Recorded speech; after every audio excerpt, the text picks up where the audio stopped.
Dosa night టిఫిన్కి దోశ ఈరోజు ఎంత పిండి కావాలో తీసి పెట్టుకున్నా ఒక గిన్నెలోకి. మిగతాది ఉప్పు కలపనండి, ఉప్పు కలపకుండా ఫ్రిడ్జ్ లోపల పెట్టేస్తా.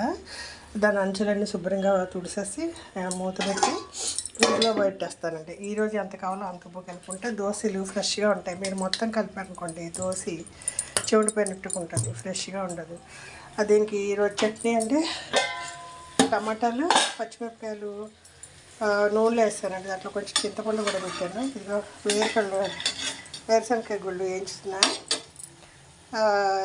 దీంట్లో అండి ఈ టమాటాలు మగ్గినాక మిక్సీలో ఉప్పు, ఇది ఒక చింతపండు కూడా వేసాను. ఉప్పు, ఎల్లిపాయ, జీలకర్ర వేస్తాను.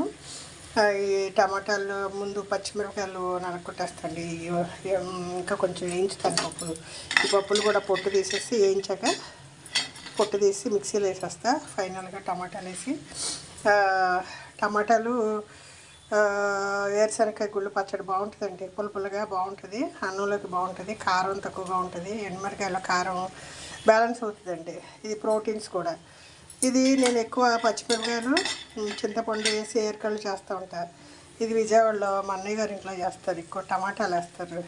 పచ్చడి బాగుంటుంది, చూడడానికి బాగుంటుంది, తినడానికి బాగుంటుంది. సరే అని గుర్తొచ్చి 4 టమాటాలు వేసాను. వేరుశనగ గుళ్ళు వేసి టమాటాలు పచ్చడి నొక్కేసాను అనుకోండి. ఇంకా దోశలు వేసానంటే నైట్ టిఫిన్. బయట మబ్బులుగా ఉంది కానీ వేడేం తగ్గలేదు. చెన్నైలో కొంచెం మబ్బులుగానే ఉంది, అప్పుడప్పుడు జల్లు పడుతుంది కానీ వేడేం తగ్గలేదు.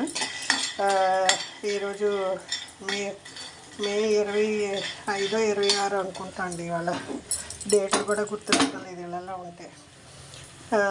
వేడిగానే ఉందండి, పొయ్యి కాడ ఉండాలంటే భయం వేస్తుంది.